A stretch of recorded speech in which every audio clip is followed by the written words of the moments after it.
Hey there, this is Arthur Hill, Chief Technical Strategist here at TrendInvestorPro.com.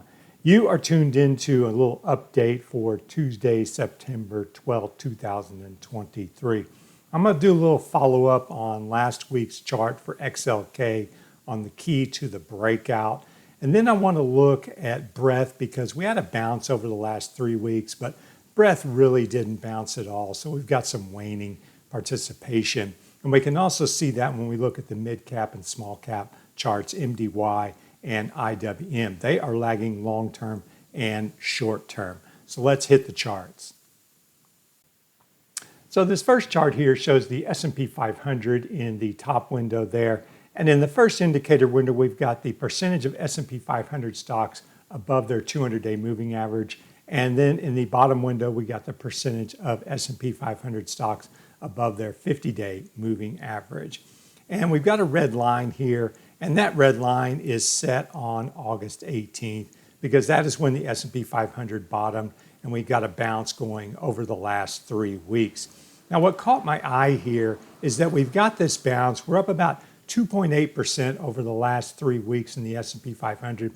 But if we look at the percentage of stocks above the 200-day, it's actually a little bit less than it was when this rally started, and it's been flat. We didn't see the percentage of stocks above the 200-day increase and get above 60%, and that tells me that participation is not expanding on this bounce, and that is a potential negative.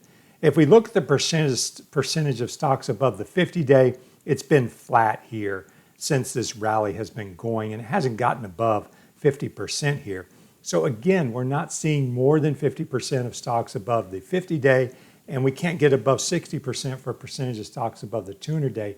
And I would like to see both of those levels breached to give this rally some legs and suggest that participation is strong. Right now, participation is not that strong, and that has me a bit wary on this bounce. And one more thing I'd like to point out on this chart, if you look at the percentage of stocks above the 200-day moving average there, it's at 51.2%. So roughly speaking, half the stocks are above the 200-day moving average and half are below. That is how split the market is as far as stocks in long-term uptrends or downtrends, and that's what's making it a very difficult market overall. You got SPY and QQQ moving higher, but you've got mid caps and small caps flat at best, relatively weak at worst, and we'll look at those charts now. So here's a chart. We got SPY in the top window, and I've got the February high there marked, and we exceeded that high with ease, and we're currently around 7.5% above that February high. But if you look at the mid-cap index, MDY, the ETF actually, you can see it came up to that February high. Yeah, it got above it, but it never broke out. It pretty much failed at that February high and moved lower, and is currently around 5% below that February high. So we can see that long-term mid-caps are lagging, and they're in a trading range at best. Shorter term, I think there is a downtrend working here since that late July high.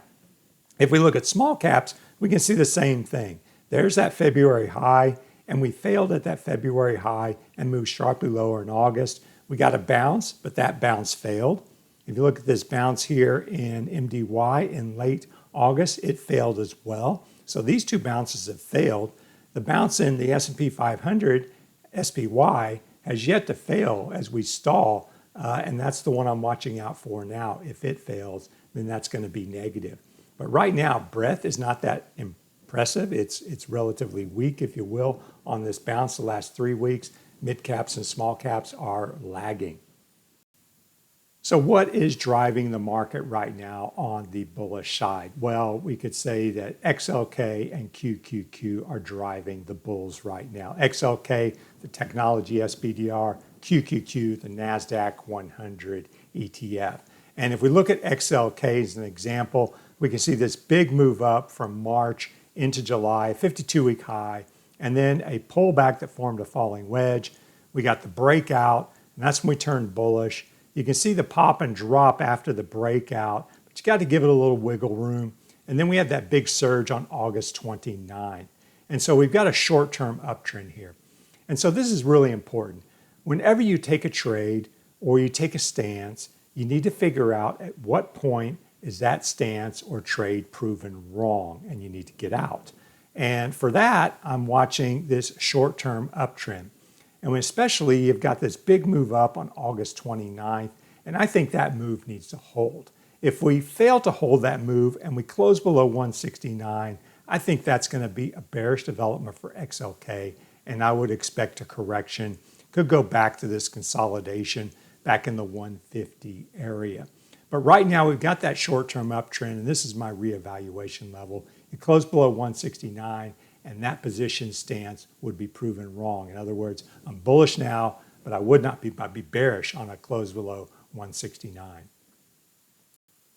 So here's the homepage for Trend Investor Pro, and it shows that we have a two-prong approach when it comes to trading and investing and getting that diversification that is very important. First, we have System Trader, and that is based on systematic strategies and signals. We have 3 quantified strategies that we're running and producing signals for. We have a NASDAQ 100 momentum rotation strategy, S&P 500 momentum rotation strategy, and a Russell 1000 mean reversion strategy. And then we have Chart Trader, and that's more of the discretionary chart analysis with trading setups and trading ideas, pretty much based on what you saw in this video today. And so these reports are published every Tuesday and Thursday for Chart Trader. There's a video as well.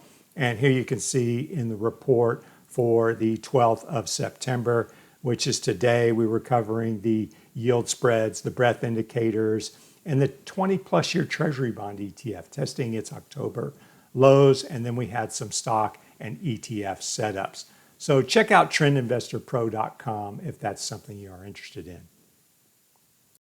So that concludes today's report from Chart Trader at trendinvestorpro.com. Be sure and hit that thumbs up button if you found this video helpful, and hit that subscribe button if you would like to be alerted when there is a new video posted.